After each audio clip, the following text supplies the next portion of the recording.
estava no item 10. Nós estamos estudando sobre a passagem, né? A passagem, o capítulo 1 da segunda parte do livro Céu e Inferno. Acharam aí, gente? Vou dar um tempinho para vocês encontrarem aí onde paramos.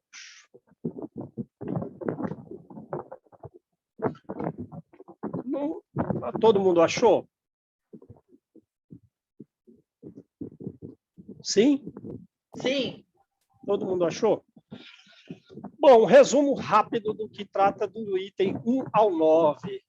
A gente precisa separar, diminuir os pontos de ligação entre o perispírito e o corpo. Como a gente faz isso? Estudando o espiritismo e praticando o bem, de forma que a nossa passagem para o mundo espiritual, que acontecerá, seja mais suave possível, em que nós tenhamos plena consciência, usando os sentidos para observarmos aquilo que estamos passando. Porque se lançarmos em nós pensamentos tenebrosos, ficaremos perturbados, e essa perturbação, por uma vida de conduta equivocada, são pensamentos que vai nos martirizar mesmo depois da passagem. E também, né? Se a vida, porque o pior caso se eu estou tão apegado à matéria, pode ser que essa separação alma-corpo comece somente depois da morte orgânica do corpo físico. Então, você vai passar a sentir a decomposição do próprio corpo na sua alma, em você, né? Imagina a coisa. Então, é um resumo assim rápido, mostrando um grau elevado de separação e um grau muito difícil. Então, vamos ao item 10. Quanto menos o espírito divisa, entreveja, além da vida corpórea, tanto mais se apega a ela. Aí a gente pergunta, por exemplo, quem conhece a colônia Nosso Lar? Quem conhece algum livro que fale sobre as características da colônia Nosso Lar? Ora, não, nunca ouvi falar, não sei nada disso. O que eu sei do mundo espiritual é o seguinte, ou eu vou para o céu ou eu vou para o inferno.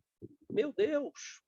Está com raciocínio ainda da mitologia, porque essa ideia de céu e inferno, desse ramo do cristianismo, é meio idêntico, tem similitude com o período pagão.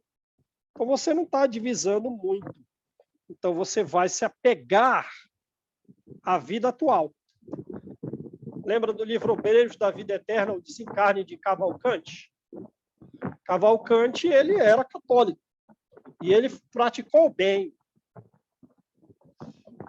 Ele praticou o bem, então ele, significativamente na vida dele, teve os seus erros e tal, mas ele trabalhou no bem. Então, ele vai desencarnar, ele vai ter uma equipe espiritual para realizar a passagem dele. Mas, sendo católico, ele não tem, vamos usar a palavra de Kardec, ele não entrevê a vida, ele não entrevê além da vida corpórea, a não ser a imagem mitológica do céu e inferno. Então, ele não quer morrer.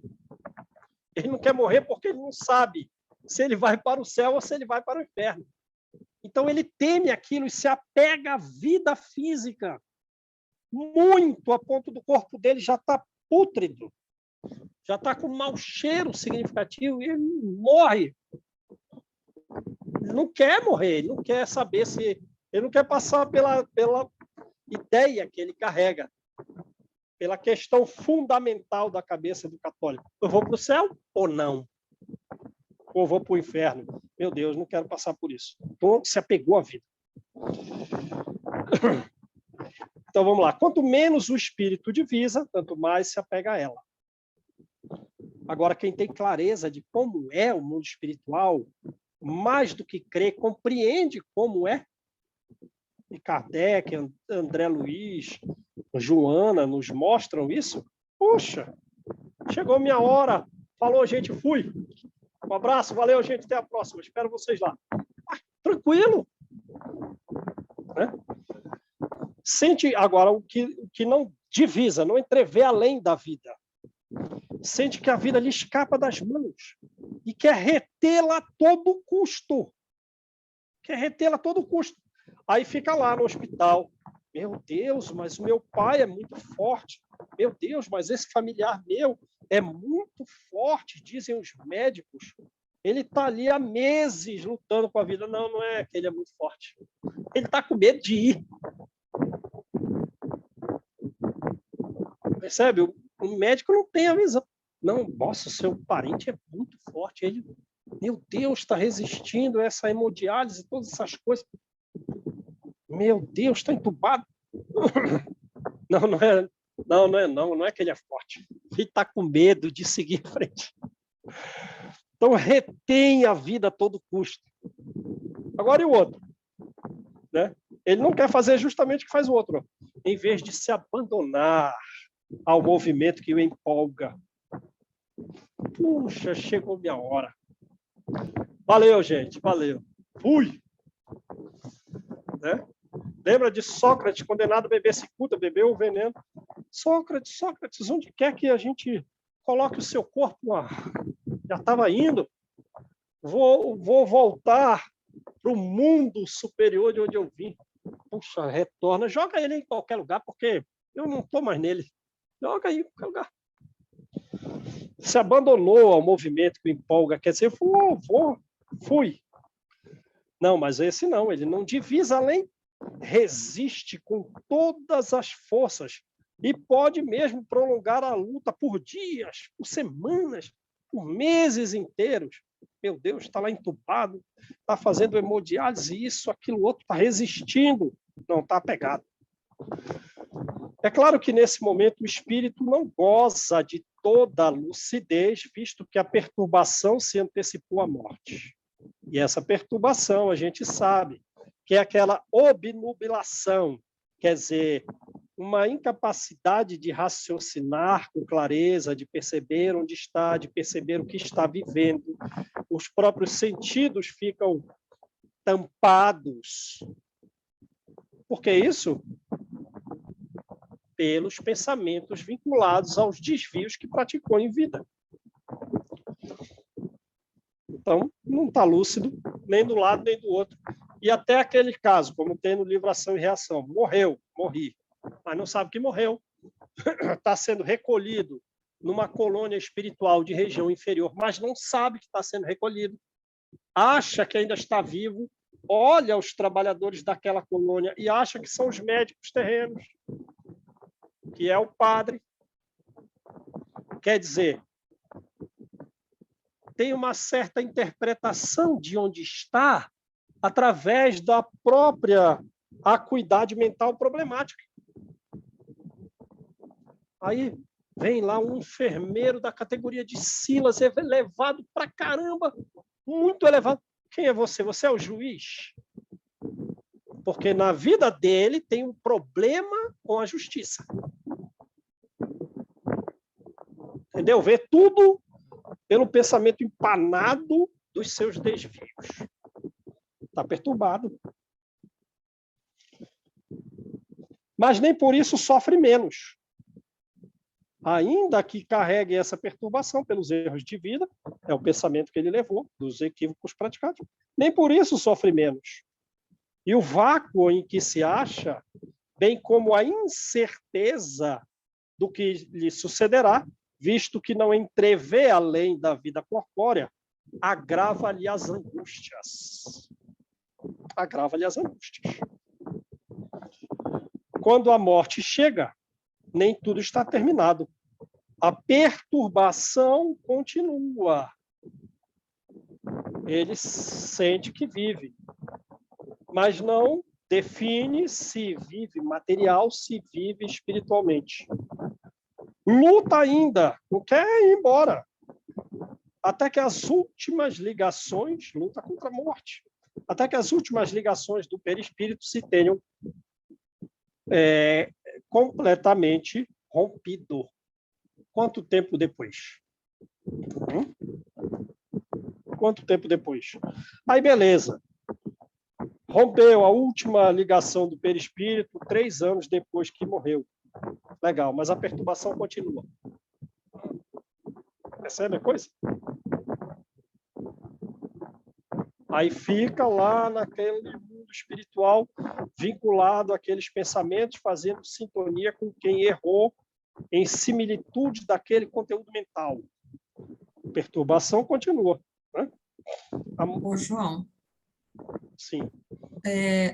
Eu estava pensando aqui, né? Porque conforme a gente, ao longo da nossa vida, a gente vai, assim, aprendendo, tendo crenças, tendo pensamentos, tendo convicções, entendimentos, né?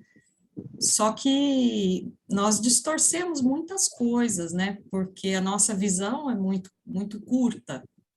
Sim. É difícil, né? Ter uma visão ampla então, eu estou imaginando isso aqui, né? Uma grande maioria das pessoas, você vai desencarnar e você vai imaginar o quê, né? Que vem depois. Realmente vai ser aquela crença que você tem. De repente foi aquela crença lá da infância, foi, né? Algo que te passaram, né? Essa ideia aí do céu e do inferno mesmo. Né? Eu fiquei pensando assim, o quanto é complexo isso aqui, porque as nossas ideias são muito distorcidas. A gente vai ter acesso e vai saber qual é a verdade, como é, a gente vai ter... Não, né? Eu acho que a gente não chega, né, no ponto lá, mas assim, a gente tem que buscar, né, o quanto mais conhecimento, entendimento que a gente possa, porque senão, imagina, a perturbação vai ficando cada vez maior, porque eu jogo todas as crenças que eu tenho, mesmo que não sejam verdade, né? Não sejam coisas que vão me acontecer. Aí eu jogo toda aquela crença, aquela sobrecarga, né, em cima de mim, e aí numa hora dessa, imagina o tamanho da perturbação. Eu fiquei imaginando exatamente isso aqui. Exato. Lembra do livro Ação e Reação, aquela mulher que foi trazida, a expedição saiu e trouxe um grupo de mais ou menos 20 pessoas. Uma delas carregava a ideia de um demônio na mente dela.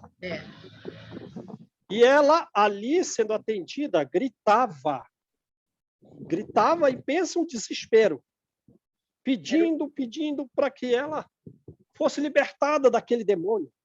Mas era um clichê mental dentro do raciocínio dela, que se manifesta ali na visão mental dela própria. E de onde ela tirou aquilo?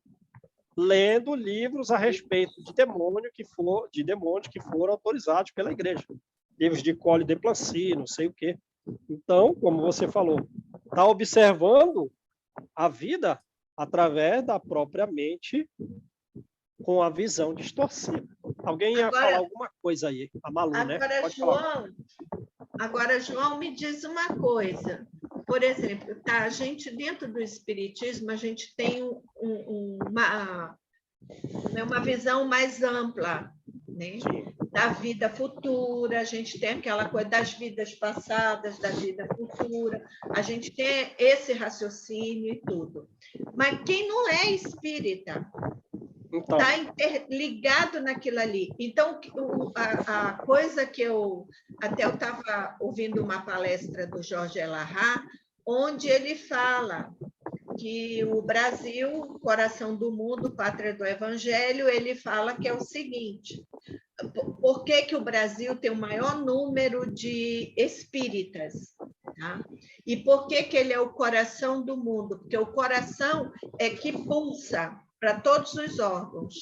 Então, diz que as nossas próximas encarnações, nós não vamos estar aqui juntos. Nós vamos, cada um, nascer num país para pregar o Evangelho. Tá? Mas não necessariamente seremos espíritas. Aí eu digo, putz, não quero não. Posso recusar? Já nasci católica. Já nasci católica. Pulei para o espiritismo. Hoje eu tenho outra visão. Vou regredir, não quero não. Para outra, não quero, não. Não vai ser todo mundo. Pergunta. Não vai ser todo mundo que vai para outros países. Alguns vão ficar, né? E quanto mais lucidez, quanto mais trabalho no bem, né?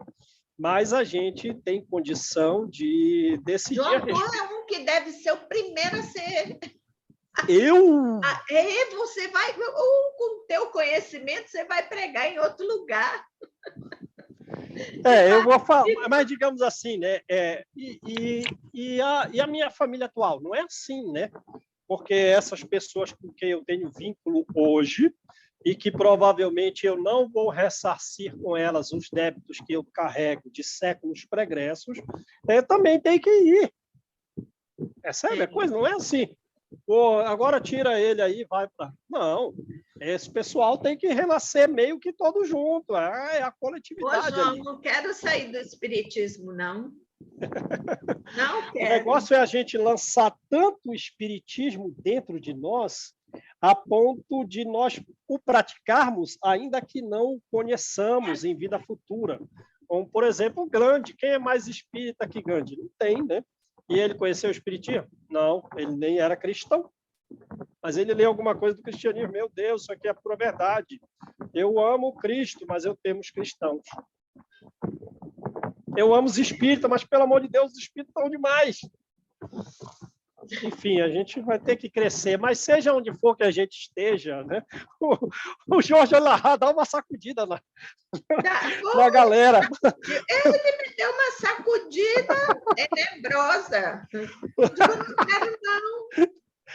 Só para dar uma despertada, assim, mas, digamos assim, a gente não vai ficar sem o filão, sem os instrumentos adequados, sem um auxílio dos espíritos superiores, desencarnados e que também encarnarão ali naquele grupo, para que a gente cumpra o nosso planejamento.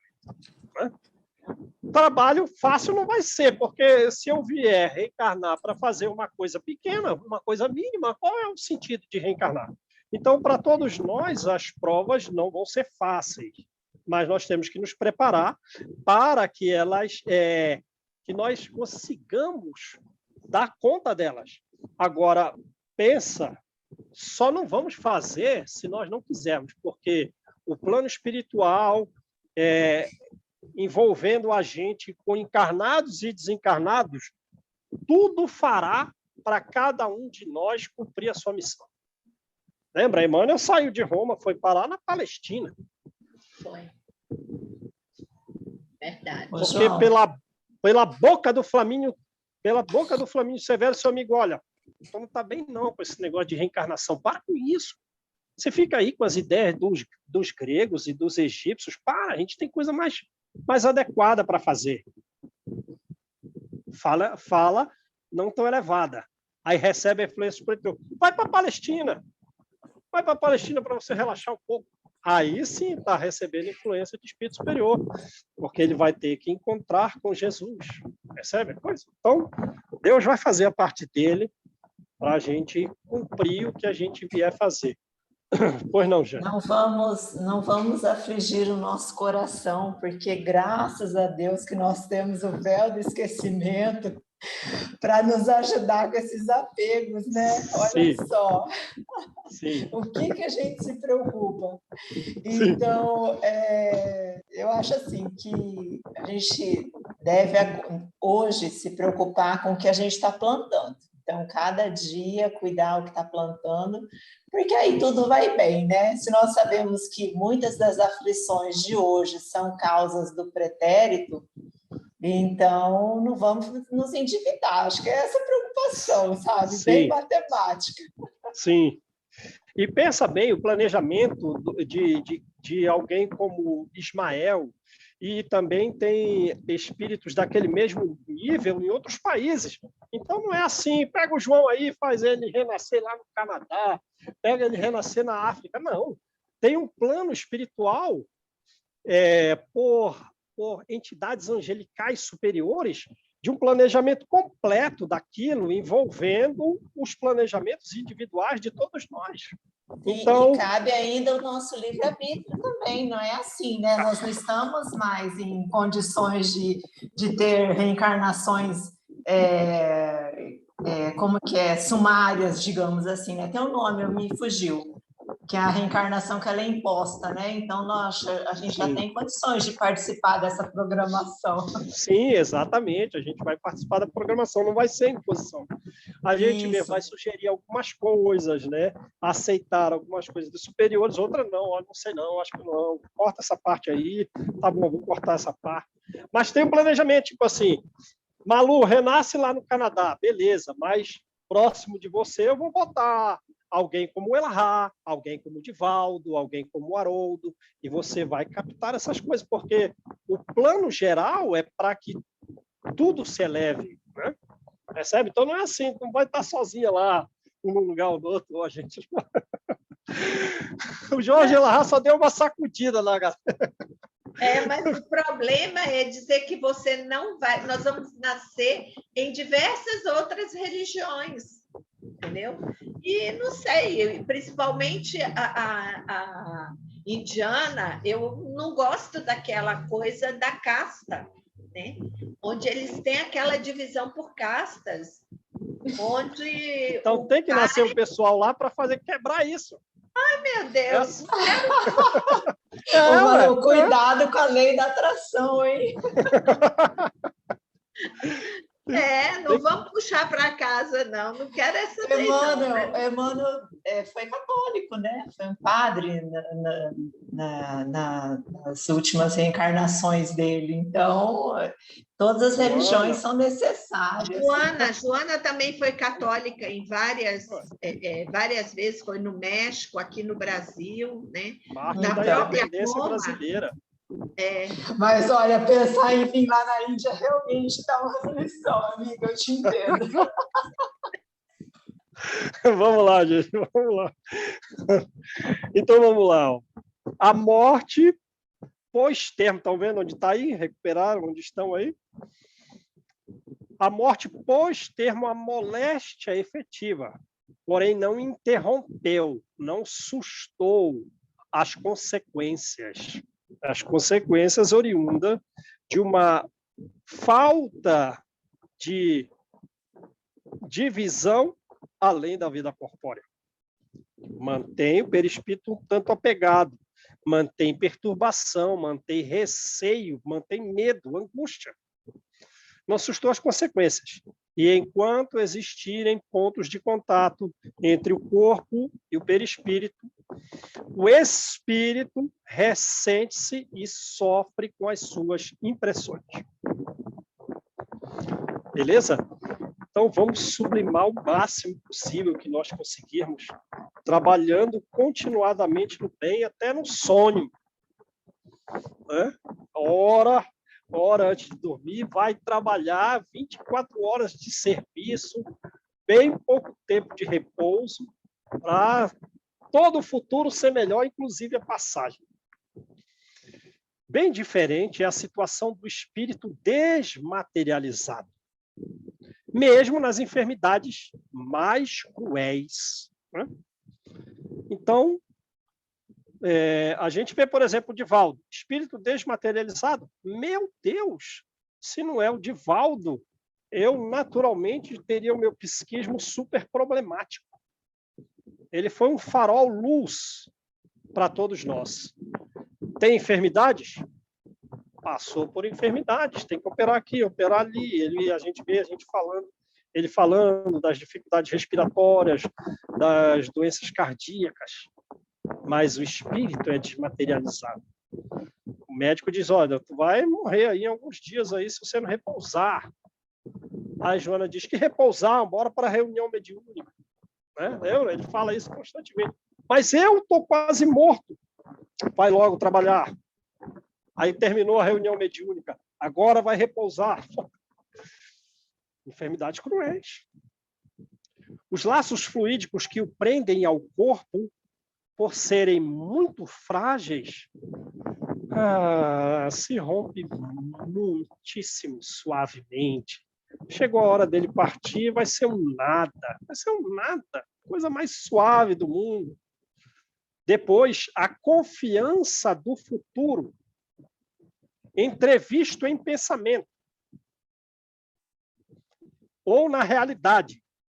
Né? Se demos exemplo com o Divaldo, vamos continuar. Na realidade. Né? Na realidade, porque o contato mediúnico que ele tem com Joana de Ângeles, com, enfim, vamos resumir, todos os espíritos que escrevem por intermédio dele. Né? Os parentes, às vezes mais elevados do que ele, das pessoas que ele auxilia na mansão, ele está vendo a realidade do mundo espiritual. Outros não, são trabalhadores dignos, mas eles não estão vendo a realidade como Divaldo. Entreveem pelo pensamento, pelo estudo. Eu sei que é assim. Por quê? Porque eu estudei aí os 400 livros do Chico. Não li, eu estudo. Então eu sei como é. Imagina, você estuda o livro Nosso Lar. Ah, aqui é que está, chega na colônia Nosso Lar. Ah, aqui é que está falando. Olha aqui a casa do Silas, olha o Bosque das Águas. Olha ali, não sei. Percebe a coisa? Ah, você que está na função de ministro da regeneração, no lugar do Clarencio. Ah, cadê o Clarencio? Não, agora ele já foi mais pro alto, reencarnou. Percebe a coisa? Depende do grau do estudo. E o médium não, ele já vê a realidade. Como sucede algumas vezes. Faz que ele encare a morte totalmente diferente do outro, né? Que ele resiste, quer reter. Não. Como uma libertação. E os seus males, os males, não é uma enfermidade cruel, que está escrito aqui, o caso que a gente está estudando é um espírito desmaterializado que teve doenças graves. A morte é uma libertação. E os males foram provas. A Joana diz, né? As doenças são impostos que a vida tributa. Quem falou aí sobre isso? Alguém falou aí, né? Falou, não, isso aí são impostos da vida. As doenças são impostos. Isso foi uma prova. Eu até sei o que foi. Foi que na vida passada eu me suicidei, me joguei no rio, por isso estou com um problema respiratório. Ou aquele outro problema, ou esse, aquele outro. Então, os males são provas. Advindo-lhe daí, da ideia de que a morte é uma libertação e os males são provas, uma calma moral, uma resignação que lhe ameniza o sofrimento. Tudo pelo conhecimento, né? Tudo pelo estudo. Após a morte, rotos os laços, rompidos os laços, nenhuma reação dolorosa o afeta. Sente-se livre ao despertar, sente-se disposto, como é Adelaide no livro Brejos da Vida Eterna. Ela faz o seu próprio desenlace, e ela acabou de falecer e já carrega a missão de orar, né, para, junto com as energias dos espíritos superiores, elevar aqueles que não estão muito bem, mas foram dignos de receber o amparo espiritual por aquela equipe de trabalhadores, então tinha um coletivo a receber. E ela, recém-morta, super disposta, não, eu vou fazer oração. Vai fazer oração para todo mundo subir para a colônia espiritual superior. Outros não estão lá, assim, meio preocupados. Né? Não, esquece sua família, Deus vai cuidar deles. Aí, esqueço, mas recordo, esqueço, mas recordo. Fica num vai e vem mental, aí, quando esquece, o perispírito sublima. Quando recorda, o perispírito se adensa e volta até as próprias doenças. Fica no vai e vem. Não está disposto. Mas o outro não, super disposto, aliviado de um grande peso. Sim, passou por uma doença grave. Muito feliz por não sofrer mais. Acabou a doença. Né? Como tem aqui, lembra? A gente já leu o capítulo 8º da segunda parte, o caso daquele Marcel, né? Doença, a criança tinha uma deformidade grave no momento da morte. Se a gente não tiver o conhecimento do espiritismo, mas a posição dele foi esclarecimento até para Allan Kardec, porque ele morreu, ele já tinha deformidades congênitas graves, ele morreu, o corpo se contorcendo todo, mas a alma subiu pura. Foi a Deus. Perguntou a Deus, e aí, cumpri minha missão? Imagina. Aí se a gente do lado de cá, mesmo espírita. Meu Deus, o que fez essa pessoa para vir com essa deformidade? Olha como ela está morrendo. É o caso do capítulo 1 da segunda parte do Evangelho, grande perturbação, passagem difícil. Que nada. Que nada. Então, vamos lá. Na morte violenta, as condições não são exatamente as mesmas. Quer dizer, o item 9, né, veio falando da morte natural, por velhice. O item 11 é por velhice ou doença. O item 11 agravou o problema da enfermidade. Mas a gente viu que foi bom, foi ótimo. Agora todo mundo quer aí, no fim da vida, morrer com uma enfermidade grave, para a alma estar mais rutilante possível, né? Puxa, eu estudei bastante o espiritismo, mas, Senhor, se te aprover, manda uma doença grave aí no final dos últimos anos, no último ano, nos 2 últimos anos, porque eu quero que meu espírito brilhe. Né? Agora o espírita vai verter os pedidos, né? Ai, ai. O espírita vai inverter os pedidos. Vamos lá. Agora o item 12, na morte violenta, quer dizer, então não é mais o caso da morte natural. As condições não são exatamente as mesmas da doença, né? É um acidente de carro, enfim. Como não houve nenhuma, aí ele está pegando esse caso, não houve nenhuma desagregação parcial capaz de levar uma separação antecipada entre o corpo e o perispírito, a vida orgânica é subitamente a vida orgânica, subitamente aniquilada no auge da exuberância. Então, pensa um jovem de 18 anos que não é espírita, que tem levado uma vida desregrada com relação, né, ao comportamento na sociedade, à conduta sexual e tal. Bum! Acidente de carro. Percebe aí o que ele está falando? Vamos analisar esse grau. Não houve nenhuma desagregação parcial entre o corpo e o perispírito. E a vida orgânica foi subitamente aniquilada. Nessas condições, o desprendimento só começa depois da morte. E ainda não pode completar-se, então está dando uma ideia de prazo, não terminou o desprendimento rapidamente. O espírito, colhido de improviso, fica como que aturdido. Já participaram assim de um acidente de carro? Ou alguma outra coisa que colheu de surpresa, causou um impacto tão grande, emotivo, que você não sabe o que fazer, está meio perdido, não sabe o que está acontecendo. Aí respira, faz uma oração. Sim, eu tenho que fazer isso. Mas foi colhido de improviso por alguma coisa grave, você está aturdido. E agora, nesse caso, chegou a falecer. Sente, pensa, acredita-se vivo. Pensa, mas pensa, meu Deus, o que aconteceu? Mas não pensa em como solucionar a coisa. Acredita-se vivo, prolongando-se esta ilusão até que compreenda a sua posição. Até. Né? Preposição até. Até quando? Quanto tempo para compreender essa sua posição? Variável. Pode demorar. Aí vem para casa, né? E quer conversar com os... Ninguém me ouve? O que vocês estão fazendo? Por que vocês não estão falando comigo?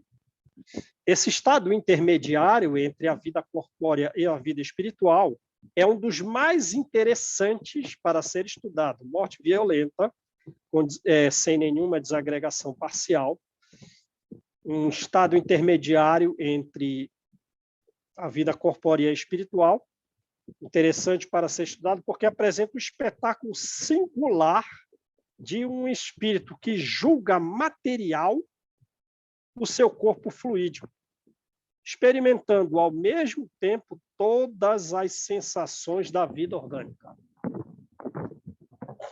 Respira, tem necessidade de se alimentar. Esse caso também oferece uma série infinita de modalidades, que variam segundo os conhecimentos e progressos morais do espírito. Percebe? Então, o exemplo que a gente deu do jovem, morte violenta, nenhum conhecimento religioso, conduta na sociedade desregrada, e vai para um lá na frente, o caso do Simeão no livro Há 2000 anos, né? Vai ter uma morte violenta? Vai. Amarrado numa cruz, teve uma espada transpassada no coração. Mas ele tem conhecimentos religiosos, conhecimentos relativos ao progresso moral do homem, sem dúvida. E a morte dele foi, então, alguma coisa difícil? Nem um pouco. Pelo contrário, né? Como a gente já falou em vida passada, imediatamente estava num lugar elevado, ouvindo hinos de espíritos superiores. Mas a morte foi violenta. A morte foi violenta pelas circunstâncias do mundo primitivo. Se morria por qualquer coisa naquela época, né? Imagina se você enraivecesse um romano, podia ser morto no meio da rua. Ah, mas eu já era velho. E daí eles respeitavam a velhice? Não. É uma maldade inconsciente que não sei nem se dá para responsabilizar. No livro Paulo Estevam, né?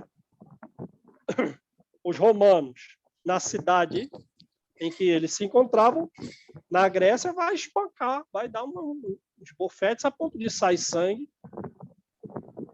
no pai de Estevão, para ficar rindo dele, para que todos os ali rissem daquele idoso. Então, era um mundo antigo. Então, a morte, digamos assim, violenta, era o comum. E alguém com muito progresso moral poderia ter uma morte violenta. E disse Jesus, você vai passar por um sacrifício. Lembra que Jesus falou para ele? Para Simeão? Aqueles que passarem por esses sacrifícios, né, mantendo a postura moral de levar à frente os conhecimentos que eu trago aqui, esses vão estar no paraíso. Ora, ele não ouviu a própria, Jesus não veio recebê-lo. Morte violenta, mas com progresso moral muito significativo. Para aqueles cuja alma está depurada, a situação dura pouco. E no caso de Simeão não durou nada, né? Se lembram? Foram mínimos instantes de dor ali. A situação dura pouco, porque a alma está depurada. Porque nele já havia um desprendimento antecipado, cujo o fim do desprendimento, a morte mais súbita, não fez mais que apressar. Percebe? Então, ele já estava desprendido em tal grau que, mesmo a morte tendo sido súbita, a consequência não teve nada além do que terminar rapidamente o desprendimento já muito antecipado. A Jane quer perguntar, João. Ah, pois não, Jane, pode falar. Até eu peço desculpa aí ficar levantando a Não, mão. que é isso. Não, tem que fazer mesmo. Se eu estiver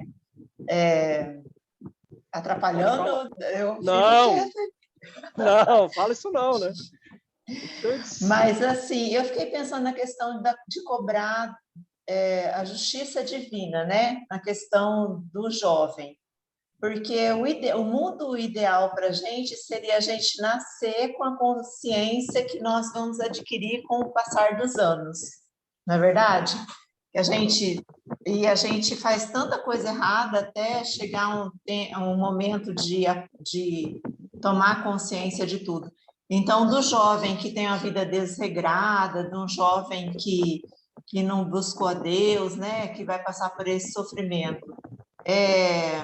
Com relação à justiça divina, João, e com relação à cobrança, né, porque muito será cobrado a quem muito foi dado. Tem alguma coisa a ver nessa questão ou não? Sempre tem a ver com a questão do passado, né? Sempre E assim, tem a o ver. jovem, ele, como que vai ser cobrado se ele ainda não tem, ele é ignorante nesse aspecto? Aí a responsabilidade é dos pais, no caso, de ter ensinado a esse filho? Participam, os pais participam, né? Mas o próprio jovem, digamos assim, não é tão ignorante assim, já que o nosso espírito é milenar.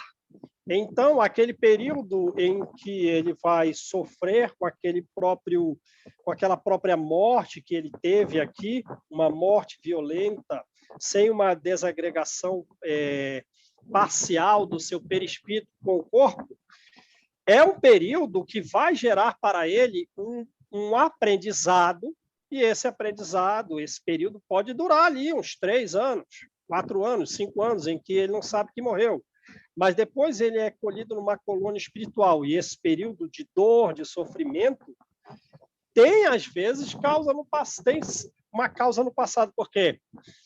O que será que ele deve ter feito em vidas anteriores? Será que causou a morte de jovens, né? Desregramento de jovens, mais ou menos nessa mesma faixa etária? Aí ele passa por aquele sofrimento que ele causou, para que no futuro sirva de aprendizado para ele não fazer mais. Bem lembrado. E outra questão que pode ser para ele não se endividar mais, né? Também. Sim, exatamente, não se endividar mais. O sofrimento tem essa finalidade na nossa vida, né? O sofrimento, ele faz mais por nós do que o estudo e a prática do bem. Pelo amor de Deus, o sofrimento, eu estou quase dizendo que é uma beleza total, porque faz a alma progredir pra caramba. A dor, ela tem uma finalidade. Você nunca viu ninguém querendo rezar com a conta cheia de dinheiro e com um monte de amigo e quando tudo vai bem, né? É difícil. Aí, já que você falou disso, você me lembrou uma obra da Joana, né? A Joana diz assim, né?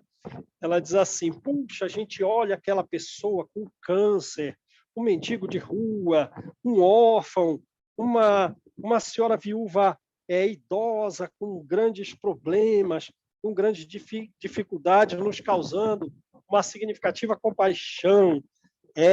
Beleza. Mas quando você vê esses ricos aí, né, passando, sorridentes, tem por eles uma compaixão mais profunda. Aí ela vai dizer, porque às vezes eles estão levando a vida para conseguir essa riqueza toda e sendo, digamos assim, disputados nas altas rodas sociais em função desse desvio, daquele outro. É um vendedor de drogas, é alguém que alicia jovens para vender os corpos, enfim, que é um agiota, que é isso, que é aquilo. Então, tem por esses aí que aparentam felicidade um grau de compaixão mais significativo. Porque esses primeiros que estão no sofrimento, eles já estão no processo de recuperação. E esses segundos, que parecem caminhar, digamos, com uma aparência de felicidade, eles estão no caminho da loucura, eles estão no caminho de endividamento muito significativo, e o processo de recuperação, quando ele chegar para eles, porque a vida não vai deixar de corrigir ninguém, vai ser pesado, vai ser, botar a linguagem comum, vai ser pedreira, vai ser bravo. Lembra? Aí eu falei isso, já me lembrou um caso que me marcou muito, do livro Ação e Reação, né? Do Sabino. Pelo amor de Deus, que vida é essa, Sabino? 1 milênio de queda em precipício, fazendo todos os desvios possíveis para angariar bens materiais para si, em diversas vidas, sendo barão, sou barão, sou barão. Lembram? Pelo amor, quer dizer. Então, ainda tem pessoas que são assim. Uma pessoa que há milênios está buscando os bens materiais acima de tudo, de forma errada, que os outros sofram, eu vou usurpar mesmo esses bens, eu quero mais vencer na vida. Ora, se ele traz um caso do Sabino, no livro Ação e Reação, é porque ainda tem muita gente assim. Não é assim, né? Um caso isolado. Puxa, que coisa, hein?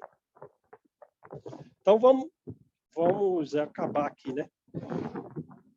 Então, vamos lá. Então, a pessoa estava evoluída. E a morte trágica só teve por finalidade apressar o desprendimento, né? Que já existia antecipadamente. Em outros, a situação se prolonga por anos inteiros. Por anos inteiros. Olha que coisa. Tal situação é muito frequente. Prolongamento dessa união perispírito-corpo é muito frequente, mesmo nos casos de morte comum. Quer dizer, não teve uma necessidade da morte violenta, da morte trágica. Mesmo no caso do vida comum, às vezes, essa união entre perispírito e corpo se prolonga por anos inteiros. Que não tendo que nada tendo penosa para os espíritos adiantados, nada sendo penosa para os espíritos adiantados, se torna horrível para os espíritos atrasados. Aí eu lembro do livro Ação e Reação, de novo, lá na casa do Orzil. Aquele senhor que foi morar no prostíbulo, roubava pessoas na rua para sustentar o vínculo dentro do prostíbulo em que morava, tendo para ele a função de trabalhar no prostíbulo para defender as moças que lá estavam. Ora, perispírito muito apegado ao corpo físico, o corpo apodreceu e ele ressentiu toda aquela podridão, que mesmo quando ele estava anos e anos depois tentando entrar na mansão Paz, tentando ser recebido numa colônia para receber atendimento, ele ainda carrega toda aquela podridão do corpo no seu perispírito, a ponto de ter morrido lá, sabe quantos anos depois? 20 anos, 30 anos, ainda tem um cheiro de carne podre. Lembram disso? Situação horrível. Vamos usar a palavra de Kardec. Situação horrível. André Luiz quis vomitar. Ele estava na casa do Orzil, né? Sim. André Luiz quis vomitar. Situação horrível. É principalmente nos casos de suicídio que essa situação é mais aflitiva. A gente lembra lá do livro do Camilo, né? Memória de um Suicida, que ele passou ali nos primeiros capítulos. E a gente lembra também no livro A Nosso Lar, capítulo 1 e 2, o que André Luiz passou naquela região do Brau, lembra? Ele fugia de manadas de seres monstruosos. Onde você está, meu filho? Que água você bebe? Aqui encontra a lama da rua. O que você come? Como uma folha aqui, ali e acolá. Necessidades fisiológicas mantidas. Apesar dele sabia que não estava mais na Terra. Mesmo assim, manteve as necessidades fisiológicas. Percebe esse grau infinito que o Kardec coloca aqui? Infinidade de modalidades. Preso ao corpo por todas as suas fibras, o perispírito faz repercutir na alma todas as sensações daquele. Daquele quem? Eu tenho que fazer mais perguntas para vocês e falar menos. O professor melhor é esse, né? Que fica fazendo pergunta. É o melhor professor, né? Daquele quem? Do corpo. Do corpo, né? As sensações do corpo repercutidas na alma através do perispírito, com atrozes sofrimentos. Beleza, gente? Maravilha? Então, vamos parar aí, né? E a gente faz a nossa oração.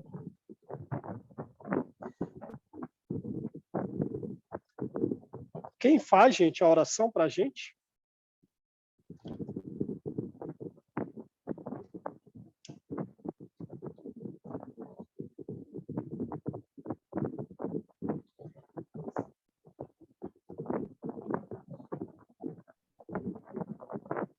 Posso fazer, João. Maravilha. Então, nos colocando numa posição de agradecimento, pedimos ao nosso Pai, Criador, que olhe por nós sempre, a cada dia, a cada momento, nos enviando de forma adequada aquelas intuições, orientações, para que saibamos trilhar os nossos caminhos de forma mais reta, com passos fortes e firmes, não titubeando mais, como tanto fizemos ao longo das nossas existências. Que muitas vezes nós nos víamos em condições em que poderíamos caminhar um pouco mais rapidamente, no entanto, nos prendemos ainda àquele homem velho, àquela situação do passado. Assim queremos pedir, Senhor, esta orientação, esta intuição, na medida do possível, do nosso merecimento, das nossas condições, que tenhamos a clareza de nos esclarecer cada vez mais, buscando o estudo, buscando, onde for possível, em todos os momentos de nossa vida, sintonizar contigo, com o nosso Pai Criador, com Jesus, que é o nosso irmão, que veio até nós, que está conosco, nos amparando, que consigamos sintonizar, porque nos perdemos muitas vezes nesse caminho, nos desorientamos, e hoje precisamos cada vez mais desse equilíbrio, dessa harmonia e dessa paz. Jesus, se conosco, nos dê a vossa paz, hoje, sempre, em cada minuto dos nossos dias. Esse equilíbrio fundamental para que continuemos nessa caminhada. Ampara-nos, Deus Pai de bondade. Que a sua misericórdia venha nos envolver toda essa humanidade que tão necessitada está nesses momentos de conflito, que possa receber as vossas luzes e essa paz imensa que tu diriges a nós, nessa humanidade, em fraternidade, para o despertamento de todos. Obrigada, Deus, obrigada, Jesus, nosso irmão maior, ampara-nos sempre, se conosco, hoje e sempre, cada minuto. Graças a Deus. Graças a Deus. Obrigada, Tchau, João. gente. Um grande abraço. Eu que agradeço. Valeu.